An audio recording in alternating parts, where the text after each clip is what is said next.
Aussies are the wealthiest in the world. Let's have a look. Hello everyone, Florian.Heise here, and welcome to another episode of HeiseSays. Grab your stein of coffee, because when I saw this article, I knew we had to have a look at it, just because what it's claiming. If anything, it's highlighting the growing divide here in Australia. People will argue Australia is an egalitarian society. It's not. It is not by any measure. And I would say the most obvious, or the first rung of divide between people in our society, is those who are house owners and those who are renters. For a society where everyone's meant to be equal and have equal opportunities, although that seems to be against the modus operandi of a lot of the socialists, if you're renting, you're looked down upon. Honestly.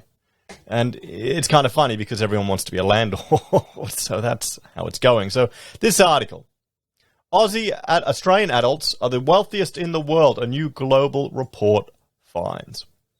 The wealthiest in the world. Now I'm going to have a shot of coffee. Where do you think that wealth is, everyone? How much of it do you think is in property?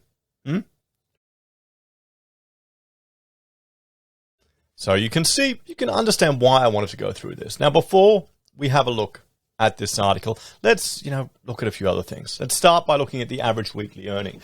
Now this shows you just the difference. And it's quite clear to see, well, the highest earners, the average, okay, we're going to discuss a few things there, is in mining for blokes. Then you've got the females down here, but both together it's much higher, over 2,500 it looks like. And what we'll do is we'll jump here to look at a table to show the actual numbers. So persons in mining, $2,633. The blokes are $2,695. The ladies are $2,295. So you can see that is the highest average in this chart. Now if we go all the way down, what do we have here? Accommodation and food services. Persons is $1,161. The blokes are at $1,217. The ladies are at $1,078. And that is the lowest on this chart. So right there, that is the difference in our two parts of the economy. Even construction, $1,600. It's a big jump from accommodation. And construction is where a lot of, government stimulus is diverted to, particularly with the home builder grants. You can see here, information and media and tech, 2,000, financial services, 2,000, professional, scientific and technical services, 2,000. Administrative and support services, 1,500. Public admin, 1,800.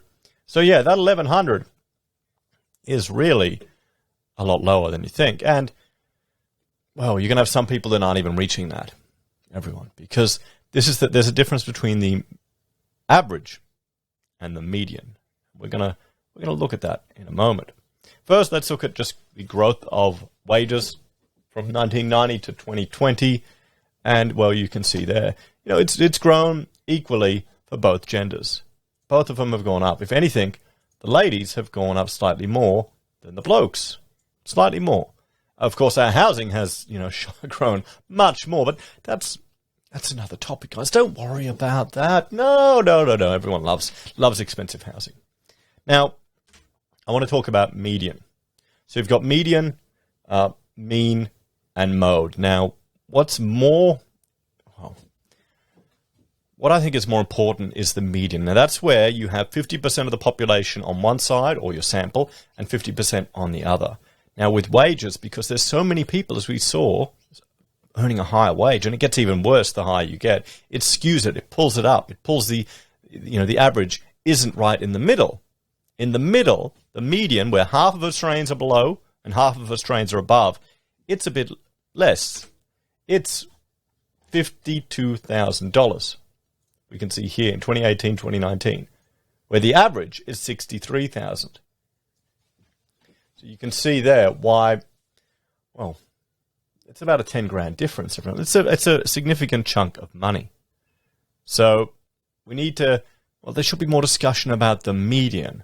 So when we're seeing articles like this about how, Australia's the wealthiest in the world, I think it's forgetting a whole lot of people that have been left behind, and the K-shaped economic recovery is just going to exacerbate it.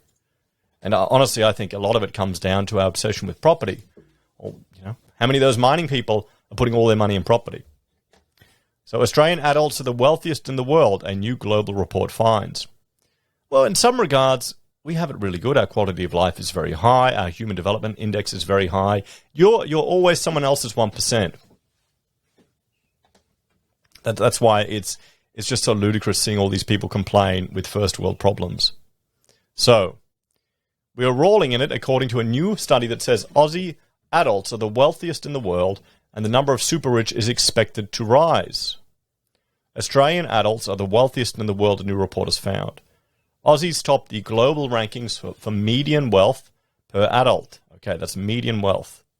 So, as I said, it's not average, it's median. That's right down in the middle at $315,000 per person, according to Credit Suisse's annual global wealth report. Well, what about if we take, is that including the trillions or $1.3 trillion of debt that we're all going to be a party to? Has that been taken off our wealth?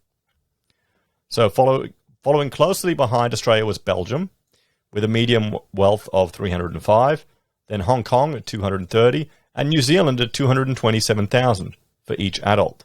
The report also found almost 1 in 10 Australian adults are now millionaires, 10%. Well, what this is saying is, well, just shows you how much our money is inflated in some regards.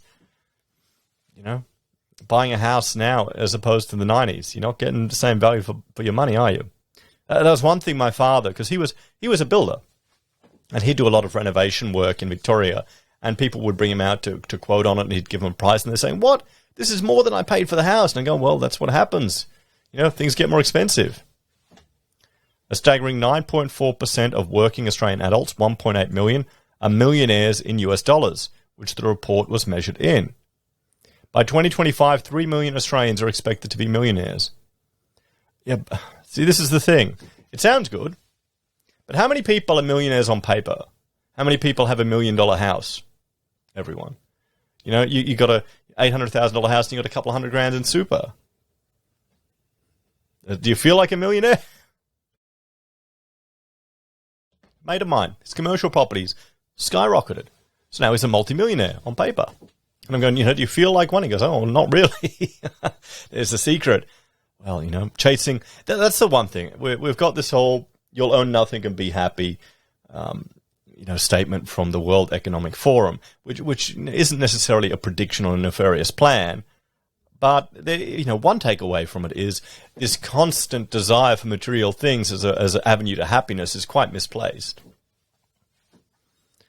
And there's a certain point where you'll get enough money where all you want to be is in a position where you have enough money that you don't need to worry about money.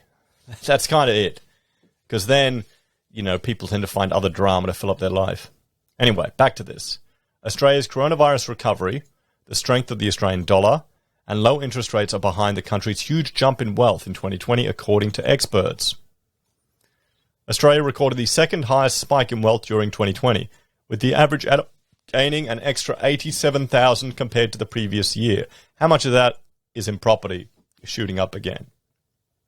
The only country to beat Australia was Switzerland, which jumped 93,000 per adult. So, guys, let us know in the comments. Have you seen this growth? An increase in your net worth of 87 grand, or has it been in your assets that have just appreciated?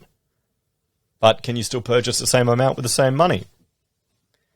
So, in terms of average wealth per adult, as opposed to median, okay, Australia still ranked highly, scoring 4th place across the world. Australian adults, on average, as of 2020, have accrued 641,000 in wealth. I mean, this would have to include all the super, everything. In the top spot was Switzerland, with its citizens hoarding 893,000 of wealth per person. Yeah, but look at the cost of living in these countries. Look at cost of living in Switzerland. This is the thing. It may sound impressive in Switzerland having 893 grand, but how much is it going to cost just to get your petrol, get your food? Where you can go to, we've got viewers who have retired in the Philippines and are living quite comfortably on less amounts of money. This is why all the fruit pickers and people come over here, and they're happy to work for below award, because they'll take that money and it'll pay for a year of their kids' schooling in a private school, or they'll buy a new extension to the house. It's all about affordability, isn't it?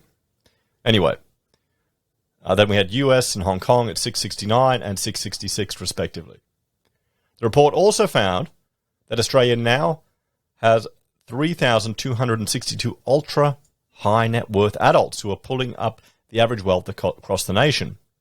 These extremely wealthy Australians have more than 60 million to their name each. Australia has also found to spread out its wealth more evenly than most other developed countries. Okay. Australia got a low score on the Gini index, which measures wealth inequality, at 65.6, indicating that wealth is spread more equitably here than overseas countries. Oh, because it has to be in property. That has to be where a lot of people's wealth is tied up. The report concluded that wealth creation in 2020 was largely immune to the challenges facing the world, suggesting that the rich continued to get richer during the coronavirus pandemic. Michael Maher of Credit Suisse Australia said houses and stocks, there we go, were to thank for the country's rise in wealth. Over the next 5 years, the number of USD millionaires in Australia is expected to increase dramatically by 70%, from 1.8 million to 3 million people, an increase of 1.2, he said in a statement. This will be driven by the ongoing performance of the two principal sources of wealth, housing and financial assets. This is it, guys. This is the K-shaped recovery here. Housing and financial assets. Now, you're going to have people that don't have access to any housing, that don't own a house, and then they probably don't even have access to any financial assets.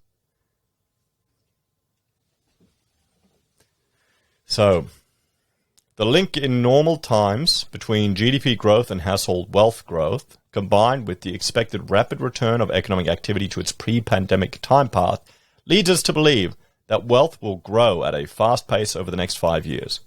The RBA's lowering of interest rates in conjunction with other central banks across the world was probably the biggest contributor to Australia's performance in the global wealth rankings of 2020, fueling equity and housing market increases across Australia. The rapid appreciation of the Australian dollar over 2020 also played a significant role in Australia's position in its ranking.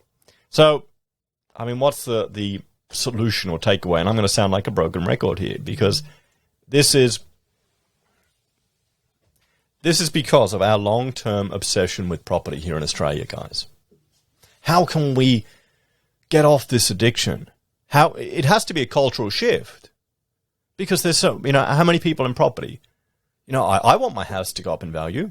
I like feeling like I've made a 30% capital growth. It makes you feel good. Then you can use that equity and you buy another one and another one and you keep going. But remember, this pulls away resources from other parts of the economy. Are we not really a completely self-sufficient country? Is that an old-fashioned approach to have? Or is it an idea, considering some of the economic issues that have occurred across the world, that needs to spark again? Does there need to be a rise in nationalistic fervor for Australia? So there's a focus on business and development here in our own country. I'd suggest special economic regions, experiment with ideas, reduce government intervention. But I don't know. Can you see our culture being brave enough to test those type of ideas? If we look at the calls for lockdowns in Sydney, somehow I don't think we are. Anyway, guys, let me know your thoughts and opinions on this one in the comments below. And please join me tonight for the first return episode of Freedom Friday on my Twitch channel. I'll be streaming it at 7:30, I think. I haven't done the graphics. I'll do that later today. But thank you all for watching. Please like, share, and subscribe to the channel. If you're a fan and want to enjoy the content I create here and want to support us a bit more, there are a few ways you can. You can sign up to support the channel financially on YouTube or Patreon. Use SelfWealth or Stake to help me get my shares. If you sign up for SelfWealth, we each get 5 free shares. 5 free share trades. That's about $7.50 each. Hey, it adds up. It saves money. For Stake, if you fund your account, we each get 1 free stock. I think Dropbox, Nike, or another one. GoPro. Either one of those. Of course, the cheapest ones are going to be more likely, but hey, it's free. And the advantage of Stake is you can buy partial shares. So I bought into, Salesforce. I've started to buy a little bit of Salesforce there bit by bit, because, well, they're like a disease. They're integrated into all these businesses. Not financial advice. Don't trust bald guys on the internet. You can use our affiliate links at Amazon, eBay, Independent Reserve, and AussieBroadband. Buy our very own merch from HeiseSays. We make pocket squares. You can see here. Or you can buy the mass-produced stuff from overseas from Teespring. You can use PayPal or Gold Pass. Take care. Have a great day. I'll see you next time. Bye for now.